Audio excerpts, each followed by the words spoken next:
What have I gotten myself into? Goodness Lord. I carry this knife with me all the time. This is so uncomfortable. What if everything standing between you and your wildest dreams is fear? They say fear kills more dreams than failure ever will. And for a long time, I let it kill mine. And if it can stop me, it can probably stop you too. But what if this time we didn't let it? Let's find out. Because this month I'm facing my worst nightmares. Even though I won't sleep a lot. And no, there will be no turning back. Don't even think about it. Welcome to the third episode of Dreambuilder Diaries. For 1 year, I'm completing 12 monthly pacts to pursue my childhood dream of becoming an author. This month's pact, I'm facing 3.5 of my biggest fears in 3 weeks. Why 3.5? You'll see. And I hope you'll go on this journey with me. We have 11 months left. And by the way, hi, I'm Svenny. Like Sven from Frozen, but with an I and a bit more emotional baggage. Chapter 3. Fly or Fall. I'm doing this challenge in autumn. The days grow darker, Halloween is everywhere, which makes it the perfect time to face what scares you most. Maybe you've seen the movie Divergent, where the protagonist goes through a fear landscape. Well, I'm about to do that in real life. To complete this fear collage, let's start with fear number 1. We start jumping at 9 a.m. in the morning. Oh my god. I'm gonna jump out of a plane tomorrow. So fear number 1, and honestly the easiest of them all, my fear of heights and flying. Skydiving has been on my bucket list forever, but I've always been terrified of heights. I once froze on a climbing tour so badly that the whole group had to turn back. That memory still haunts me, so it's time to rewrite it. I'm using this jump to kick off my fear pact, because becoming an author means leaping into the unknown too. Sending your work out without knowing if it'll land. This jump is my training wheels for that bigger risk. So I packed my bags to jump out of a flying plane. I drove through the heart of Switzerland, past mountains so high they seemed to touch the clouds I was about to fall through. Here I am in the car, already peeing my pants. To stop me from overthinking, here's a quick quiz question. What did Eminem say in his song Lose Yourself?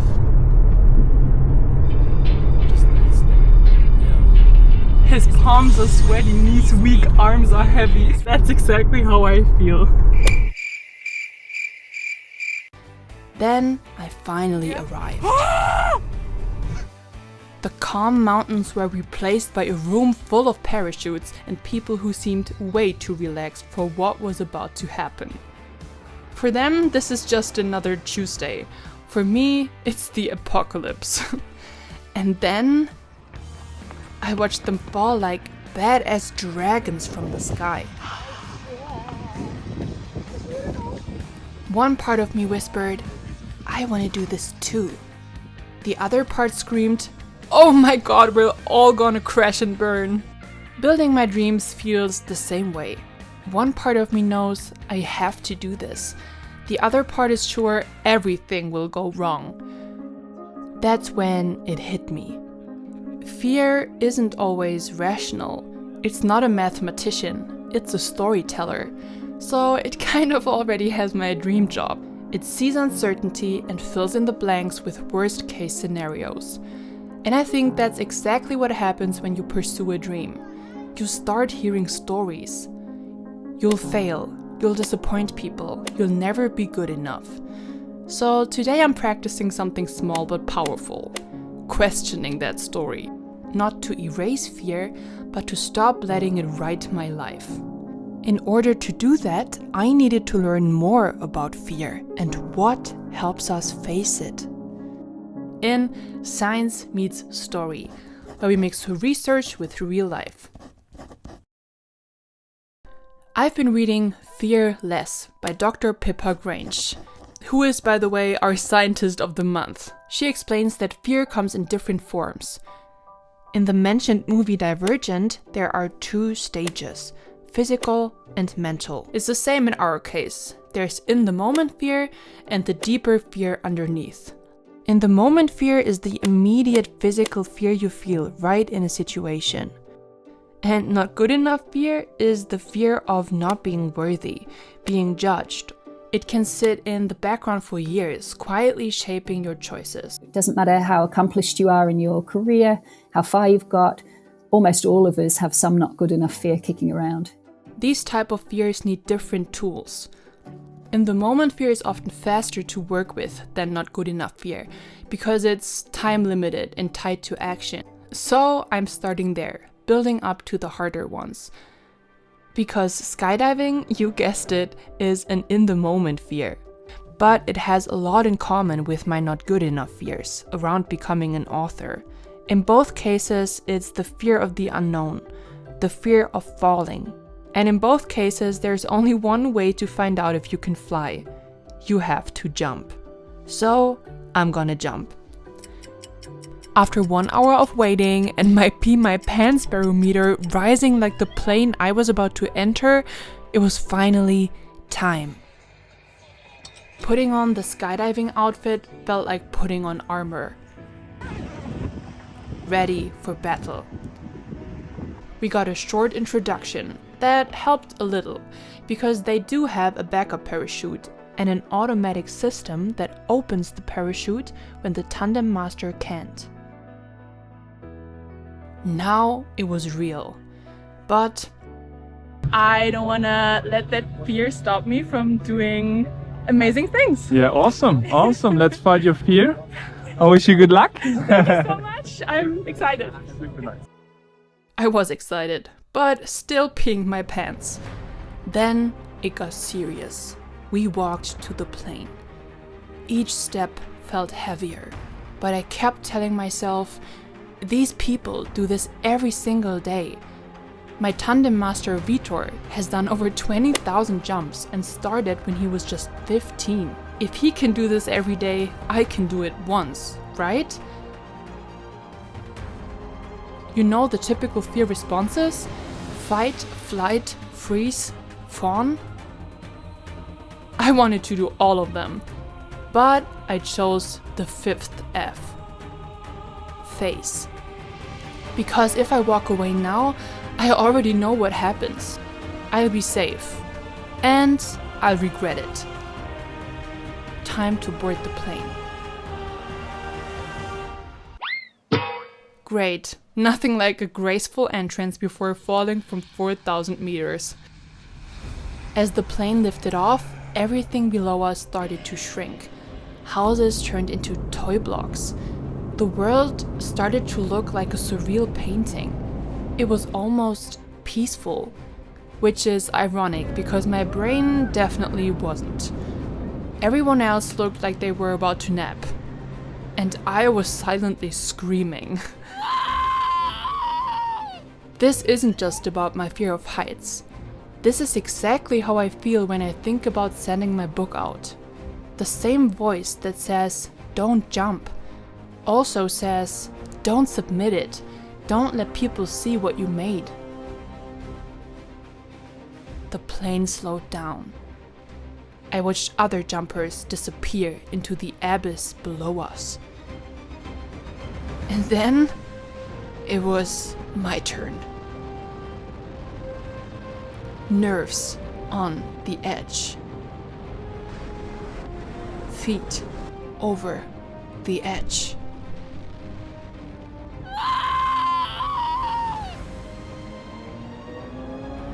And then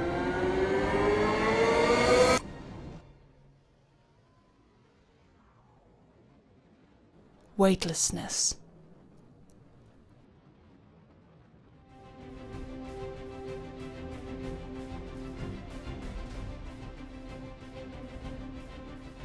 Wild, terrifying, breathtaking. The noise, the worries, even time just vanished. There I was, thousands of meters in the air, like Harry Potter on a broomstick. Or like a bulldog sticking its head out of a car window. In that wild, messy, perfectly imperfect moment, I wasn't just facing my fear. I was free.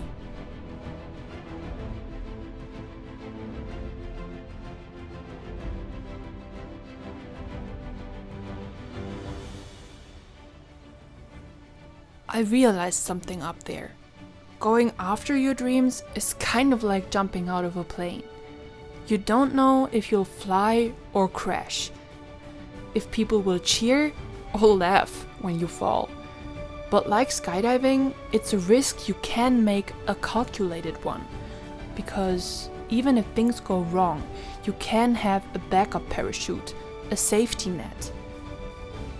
For me, that means even if I fail spectacularly, even if people laugh, I know I have the resources and the strength to get back up again. And the only way to find out if you can fly is to jump. And this time, I did fly.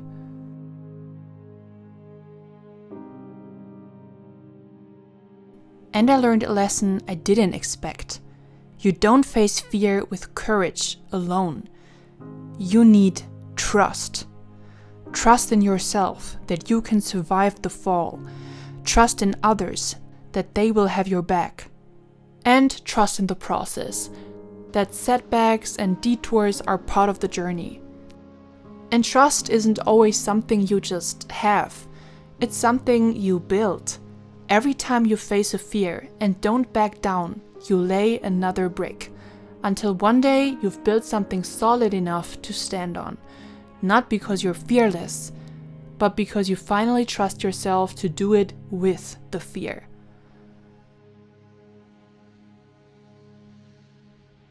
My landing, however, was less poetic. Let's just say it was about as smooth as a hedgehog. I thought this would be a once-in-a-lifetime thing. But right after the jump I said, Maybe awesome. I have to do a bungee jump next. So yeah, I did it. The same girl who once froze on a climbing tour just jumped out of a plane.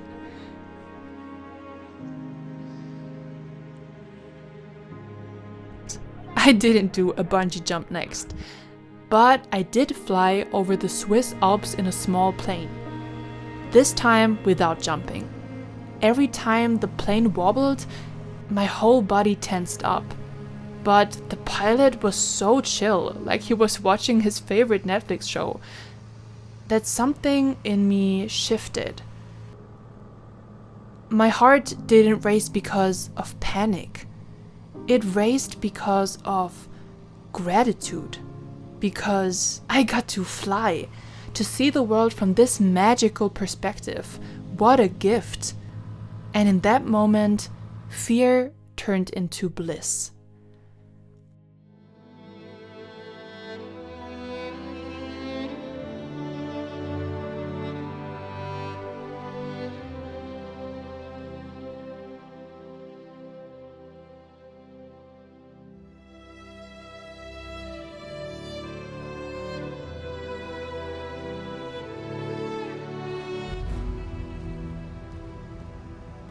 I know that jumping out of a plane, flying over the Swiss Alps, or building a dream isn't something everyone gets to do. I don't take that lightly. And maybe that's exactly why I have to do this.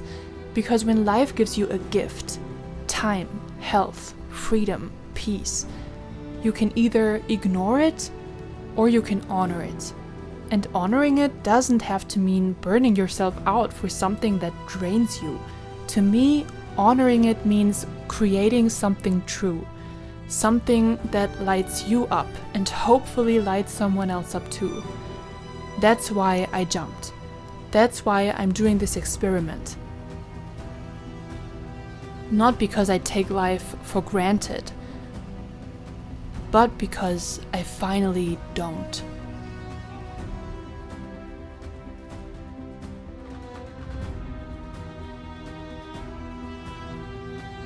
And I want to use my gift to help others. Dreambuilder Deeds, where small deeds make big dreams possible. Since the last episode, I've been fundraising for Macmillan cancer support, inspired by people like Kimberly, who fought and thrived through 5 cancer diagnoses and chose to give back by fundraising, and by people like Gary, who ran 365 marathons in 365 days to honor his dad and support others facing cancer. I want to do this for people like them, and for my grandmother, who died from cancer when my mom was still a child. But doing this means facing another fear. I'm scared that no one will donate, that this might flop. But facing fear also means risking silence. And even if it fails, at least I tried. If you want to support people like Kimberly and Gary, and support me on this journey, it would mean a lot if you donated. As Kimberly said, what people need to remember is that even the teeny tiniest of donations is going to change and support someone's life. And a share, comment, like, or subscribe really helps more than you think. But yeah, I did it. I really did it. I faced my first fear.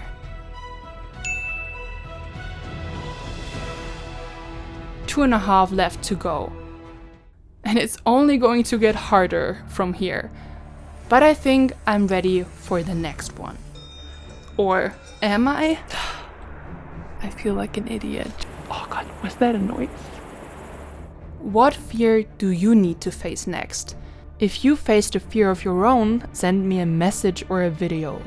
I'd love to feature your fear-facing stories. Fear tells great stories after all. But it doesn't get to write the ending. We do.